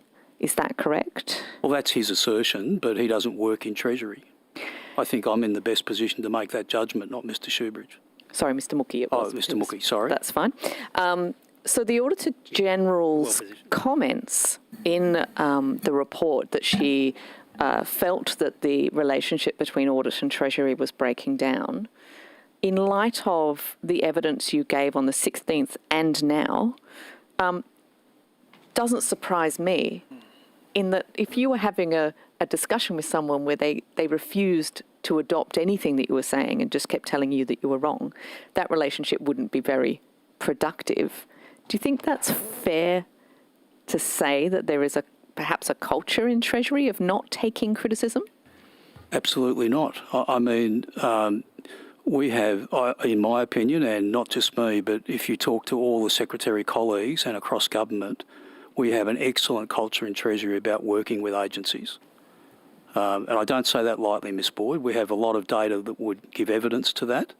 We've done a lot of work on culture. We've turned Treasury into what I would say to you had a general response of no to everything, to what I define as no with options. If we can't do it this way, let's look at other ways to help the agency.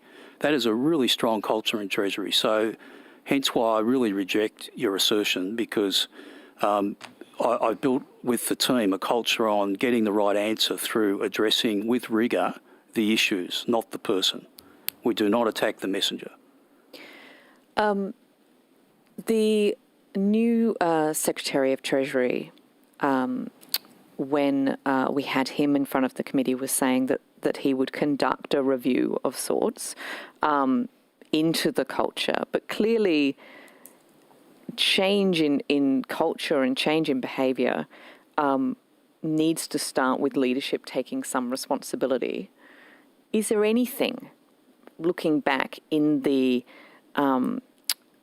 in your conduct and the conduct of Treasury within the context of the negotiations on Tahi, that you would have done differently?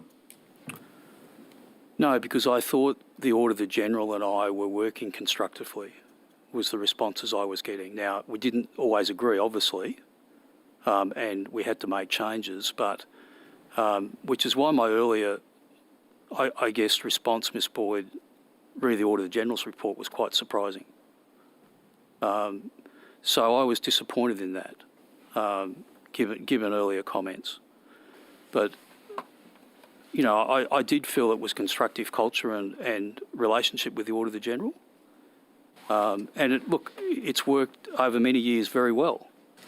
So I think in context, you also need to appreciate how difficult this initiative was for everybody involved in government. And it certainly had its willing moments, I'm sure, with the teams. And your question around where to from here and to Mr Grimes, which I saw, if I was still the Secretary of Treasury, what I would constructively put forward now is a jointly sponsored process review. You know, I mean, I've done a lot of process reviews in my career. The first thing you need to do is identify who the parties are involved in a process. And in this case, you know, there's the Audit Office, but there's at least 4 others in Treasury, Transport, Tahi and DPC. I'd be suggesting to the Auditor General that she and the Treasury Secretary jointly sponsor a review, and therefore they're both a party to owning the findings, because I think, you know, if you buried down into Treasury at the worker level with the Audit Office, I'm sure they would have a lot to say about negative interactions with the Audit Office. And I'm not being critical in that context, I'm just making an observation, and therefore a jointly sponsored review might be a way forward to look at these issues. Thank you. How limited is Treasury in pushing back against a government decision? So in this case, as Mr Mookie laid out, we've had a very clear policy from the government for a number of years that they want this to work, they want Tahi to work. How limiting is that in terms of Treasury's work in basically not wanting to disappoint the government, I guess, or in telling them, as you say, telling them no? No, it's a good question. Look, a couple of things. I would say, firstly, if you spoke to now Premier, you know, who obviously I had most of my working career with Treasury with him, he would say I pushed back on him all the time. And sometimes I was listened to, other times I wasn't. But ultimately, of course, that's his decision. And secondly, look, given I'm not a career bureaucrat, I don't bring a mindset to this of protecting my job. I bring a mindset to this of giving the right answer and advice to government. And I'm not saying career bureaucrats take that mindset all the time, but perhaps some do. But, you know, my absolute commitment to this job and to the people of New South Wales has been to give the very best advice I can, and that has remained right to when I left. Thank you. I'll pass back to the opposition now, either Mr Graham or Mr Mookie. I think it'll be me, Chair. Mr Pratt, I think that you made the point in our last round of questioning that it was always the intent of Premier Berejiklian and to continue with this as a policy. And you made reference to a discussion that was had with Mr Staples as well about this, and this was communicated to you by the Premier directly to the two of you. How was that done? It was a meeting at one point, Mr Mookie, and I know you're going to ask me what date it was. Look, I don't recall. Give me an estimate. But it would have been in the second half of last year. You mean 21? 21, yes. So Mr Staples wasn't the secretary in second half 21. Well, it must have been the first half then, sorry. He was certainly in that meeting, so... be fair, I don't think he was actually secretary in the first half of 21 actually, either. it was second half of 2020. Okay. Not 21. Yeah. And it was a meeting in the Premier's boardroom. Yep. And it was a meeting with respective ministers and secretaries. So Mr. Pratt, do you mind just moving the microphone forward a bit? Thank you. So Mr Reardon was in that meeting as well. Yep. And the Premier made it abundantly clear to all engaged in that meeting that Tahi was going to be implemented. So just to be clear, this was a meeting that took place in the second half of 2020 in the Premier's boardroom, which was attended by then Secretary DPC, Mr Tim Reardon. You say Mr Staples was there and the portfolio ministers were there? Portfolio ministers were there, yes. That includes Treasurer Perrottet and Transport Minister Constance? Minister Constance would have been there then, yes. And it was just the 6 of you? There was probably a few advisors in the room, but that's correct. The timing, look, I'm sorry, I'm not trying to be vague, Mr Mookie, but You're not being... I'm just not sure of the timing. That's okay, you're not being... The meeting definitely occurred, yes. Yes. And the Premier communicated with you directly that this was government policy that was to continue. That's correct. And was that up for debate or discussion? There was, I think, a bit of concern around things not happening as quickly as they needed to, and I suspect that's what generated the comments.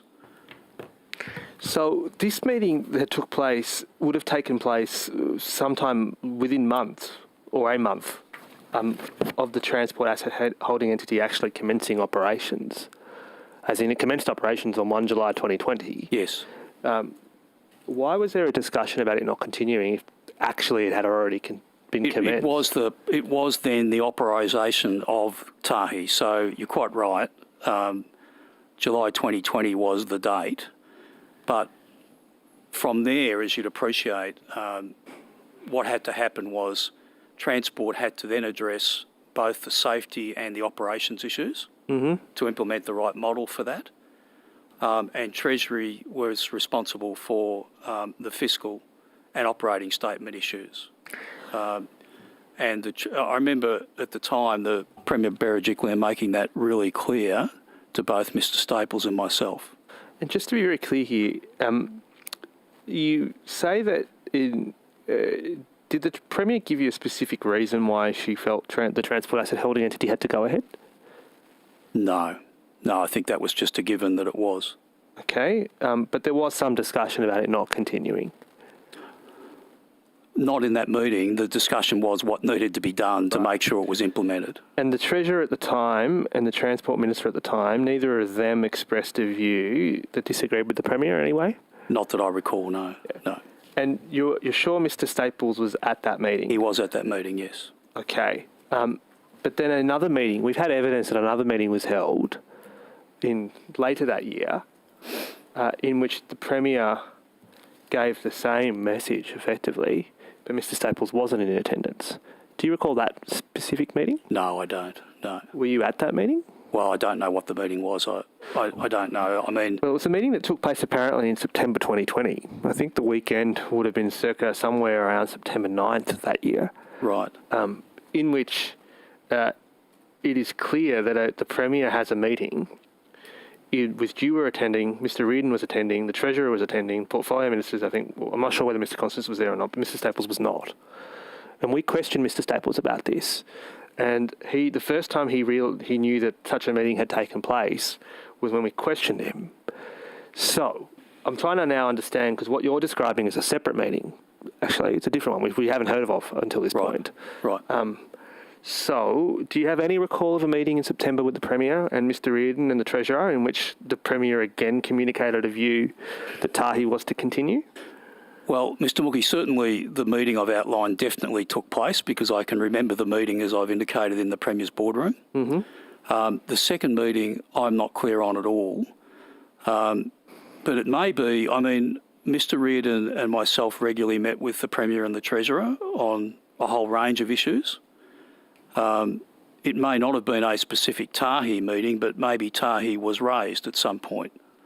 That could be what Mr Staples is referring to, but I'm not aware of a specific meeting again with the Premier, etc., as you've indicated. To be fair, Mr Staples didn't tell us about the meeting, but what the evidence Mr Staples gave us was that he sort of private meeting with the Premier in which he expressed his views that transport asset holding entity was likely to create safety risks without achieving the government's fiscal objectives. He then was given a commitment by the Premier to reconvene a meeting with everyone.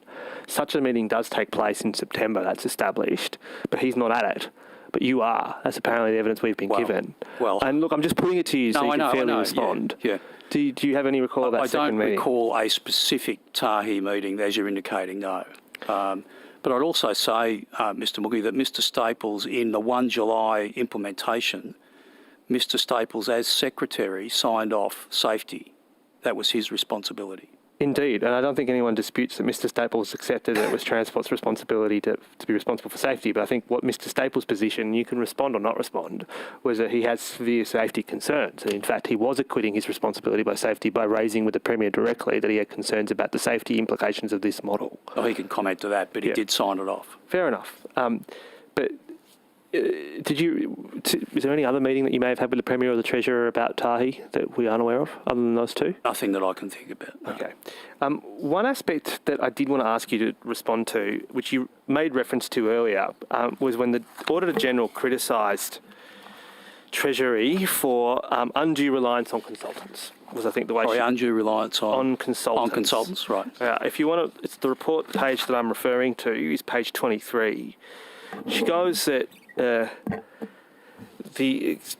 external consultants were used extensively to advise government agencies on matters related to Tahi. And then she goes on to say, I'm just reading now from the first dot point, the extensive use of consultants can give rise to the risk that the agencies shop for opinions from multiple experts in order to receive advice that matches the outcome being sought.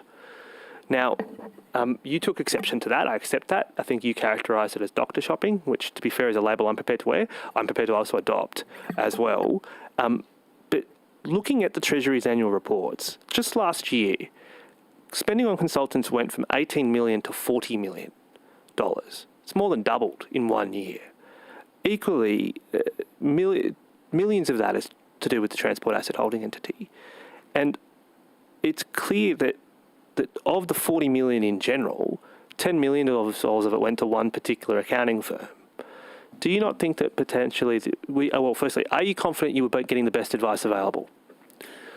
Well, Mr. Mookie, you've raised the issues as well in your earlier comments, but I, like you, I managed or tried to manage the consulting line very, very carefully across government, not just Treasury, because I've seen in my own private sector experience, the first thing you do is go to a consultant and you pay a lot of money and so on. So we had rigour in Treasury around approval lines for consultants. Your comments about doubling the expenditure, please remember that we did the WestConnect sale in the year, and that is a significant amount of consulting fees. Of course, a huge sale price on the back of it for the government. So unless you break it out, it's wrong just to say, here's the number for the year. I agree with you, Mr. Pratt. And to be fair, I have broken it out. And in fact, most of the spending was actually there's three issues that dominated. It was WestConnect, iCare and Tahi. But the point is across, and tax reform, to be fair, as well. Yes. But the point is across all three lines, or four lines, $10 million, $1 in $4 went to one accounting firm.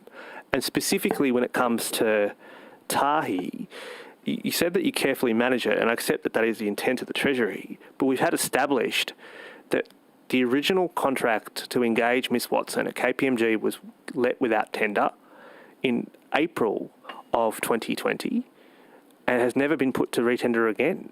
In fact, they are still operating to this day under the very same contract. Do you not, I ask you again, therefore, do you stand by the Treasury's use of consulting when it comes to the transport asset holding matter? And is it your view that taxpayers got good money, good value for the advice that, as it turns out, the Auditor General disagreed with strongly? I do, because, it is, frankly, damned if you do, damned if you don't, Mr. Mookie. I mean, if I then go off and find I don't like the advice and then I go and shop around and find another consulting firm to give me the answer I want, I'm then accused of shopping around. But Mr. Pratt, the problem is that that's exactly what happened. Like PricewaterhouseCoopers in 19 told you, that a wholly separate accounting firm told you that this wasn't going to work, and that their financial model, both the financial model and the accounting treatment, could not be sustained. They had that in 19, end of 19. Just let me finish. But then in April 2020, precisely what you just described you shouldn't do is what happens, which is you go to another firm, choose the expert, which is what Mr. Midar's evidence was to us. They get a contract without tender. They keep it to this day. It turns out to be wildly off the mark. Do you not think that perhaps Treasury's relationship with that firm may have blinded you to potentially whether or not you were getting the best advice available? No, I don't. And two things. The PwC report was commissioned by Transport, not by Treasury. So that was not our consulting Mr. commission. Staples' advice is evidence to us is that he gives this report to Treasury, and then thereafter has a discussion at that time about whether or not the transport asset holding entity could be sustained, and then finds out separately that Treasury has gone on and engaged another firm to support its views. That's the evidence that we've been given. Now, I accept your point. The PwC report was not commissioned by you, but Treasury saw it, and months thereafter goes and hires another firm to provide it advice that supports its view. But this is my point, Mr. Mookie. You're now criticising us because we sought another view. I mean, you are damned if you do, damned if you don't. Well, and I just clarify, Miss Watson was hired in January of that year, not in April. Well, to be fair, her own evidence that she put in her own submission says she was hired in April in 2019. Well, I'm told it was January. That's the evidence that we got directly from them. that she was engaged in April 19. That's not coming from anyone else other than Ms Watson and KPMG. Well, I'm surprised at that because I was told it was January 20. But your point around consultant management, I don't disagree with in principle, but you understand where I'm coming from as well. This is not Treasury shopping around. Okay. Mr. Pratt, Treasury had the PwC report from the time it was given to you by Transport, didn't you, in 2019? I don't know when we received it, Mr. Shoebridge. You'd have to ask Treasury officials on that. You're aware, aren't you, that there was the report that was commissioned actually by the Tahi Advisory Board, which indeed includes senior representatives from New South Wales Treasury. That was the genesis of the PwC report. I'm not aware of the detail. Well, you see, Mr. Pratt, did Treasury provide the PwC report to the Auditor General as part of their request for documents for the audit? You'd have to ask Treasury that, Mr. Shoebridge. Well, you were the Secretary at the time. There were significant issues about the concerns from the Auditor General's office about Treasury not providing documents as part of the standard audit process in relation to Tahi. I don't tick off documents every day about who goes where, Mr. Shoebridge, as you'd appreciate. You didn't know there were issues between the Audit General's office and Treasury about the provision of information? In what sense? Well, the Auditor General was concerned that Treasury were not providing full disclosure as required, and they told you about it. No, we were. And where there were delays, let me just clarify this, Mr. Shoebridge. The Auditor General at one stage in July or August, I think, of last year, wrote to me saying she was concerned about delay of documents. I did follow that up, as I should, within Treasury. And what transpired was the Auditor General wanted to actually see Cabinet in confidence documents. Documents on Tahi that had gone to ERC, that had gone to full Cabinet. Now, that is most unusual, as you'd appreciate, that the Auditor General would ask for that. So I then wrote through Mr Walters to DPC. I said, I'm fine to do that. The Auditor General has a right to see those, given the circumstances. But you'd appreciate I could not release that. I had no authority to do that. So I wrote to DPC. It went to DPC Legal and I believe ultimately to the Premier for that approval.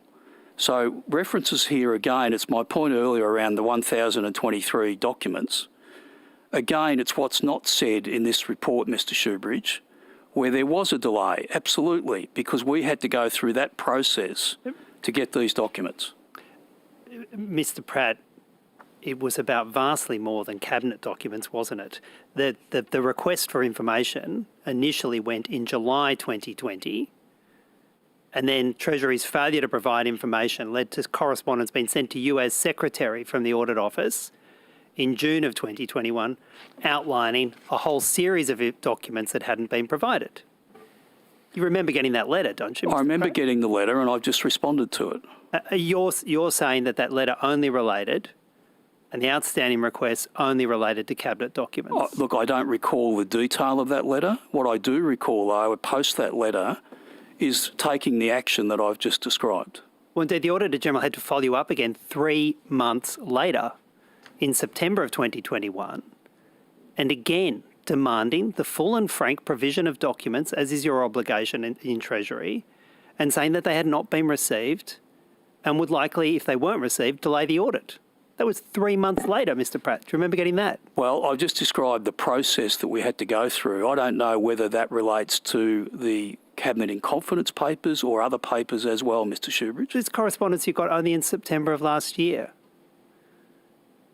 You know it was about significantly more than Cabinet in confidence documents, don't you, Mr Pratt? I don't. And sorry. No, go on, you go. Are you saying that between June and September, you spent 3 months going through the process about Cabinet in confidence documents, and that's what explains the dispute between you as the Secretary and Treasury and the Audit Office on the provision of information? You're saying that 3 months was explained by your I'm not Cabinet saying in it was confidence solely process. that. What I am saying to you is that was a key aspect of it. As to other documents, you would have to ask Mr Walters about that. I can't comment on other documents other than the need to chase those up, which I promptly did. Well, I'm asking you to comment on the correspondence you got from the Audit Office, Mr. Pratt. which I responded to. And you're saying you can't recall what was in it. I can't recall. I got the letter. I responded to it. You got two letters, Mr. Pratt, 3 months apart, both asserting that Treasury had failed to provide the standard information required for the audit. And I followed up. And you didn't provide it. I followed up. You didn't provide it Mr. Pratt, until midnight of the audit on the 23rd of December. That's what happened, isn't it, Mr. Pratt? Midnight on the night of the audit. That is not what happened, Mr. Shoebridge. I've explained that already. That was an audit request of a change of a representation clause. No, Mr. Pratt. Treasury were trying to change the representation clause from the standard representation to exclude elements of the Pardon standard. me, Mr. Shoebridge, Let me but finish, were you in Mr. that Pratt. meeting? The evidence Were we you have in the from meeting? the evidence we have from the Auditor General's office is that they sought the standard representation from Treasury, and Treasury's tried to change the standard representation. And that's what led to the dispute, and that's why you wouldn't sign it, Mr. Pratt. I couldn't sign it because the change meant that all documents had to be produced, as I've indicated earlier.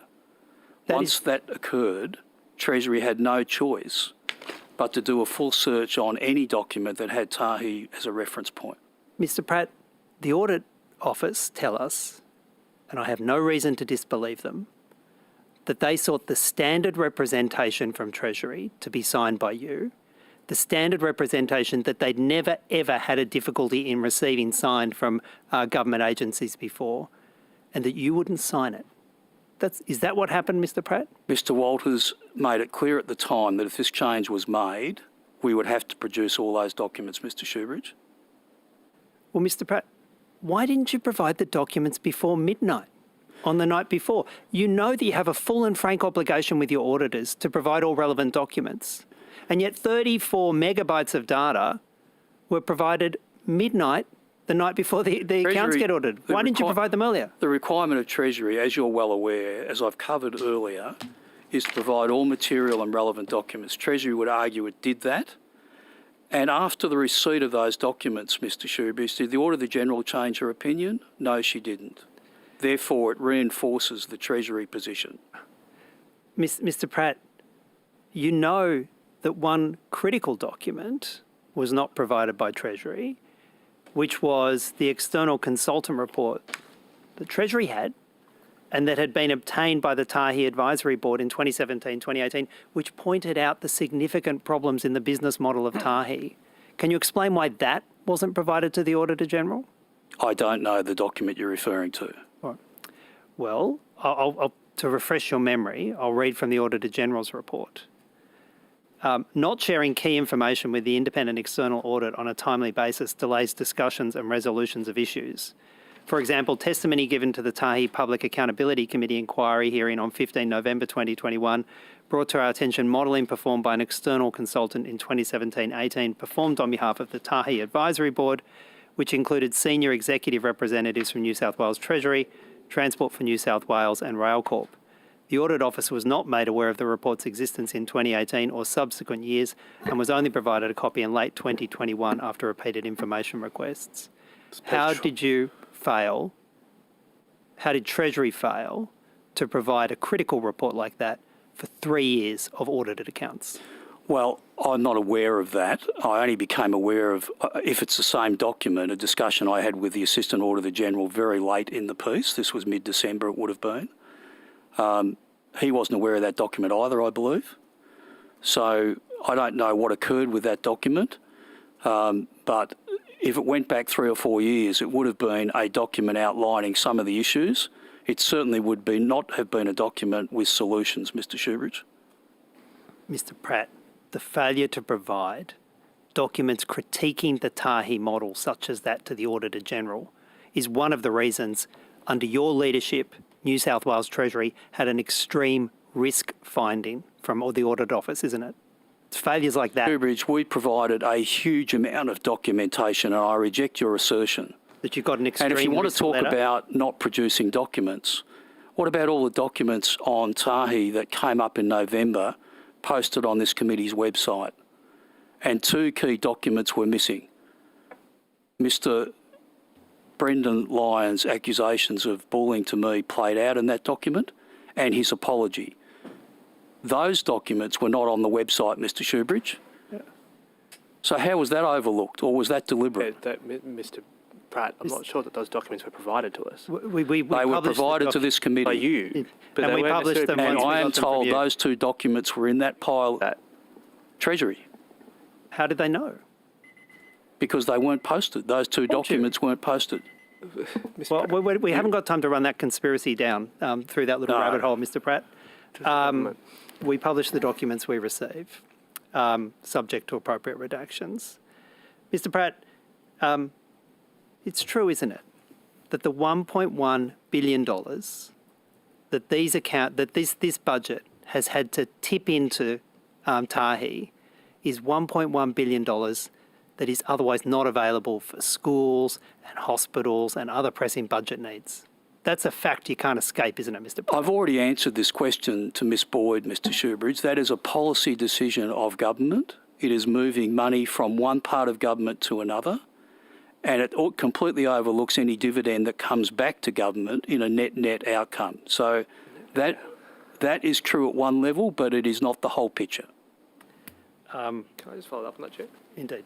Mr. Pratt, you say this is on a net outcome, but as a result of the Auditor General, in the actual, not in her report on state finances, but in the actual state accounts providing us the forward indication of the revenue, we never reach a net outcome on dividends, not in the first decade. In fact, the difference in between money that we're paying in access fees and the money we're returning in, getting back in dividends, or any form of return, that actually is negative $13 billion in just the first 10 years. But it completely Just let me finish. overlooks... But the access fees are rising by 14% per annum every year.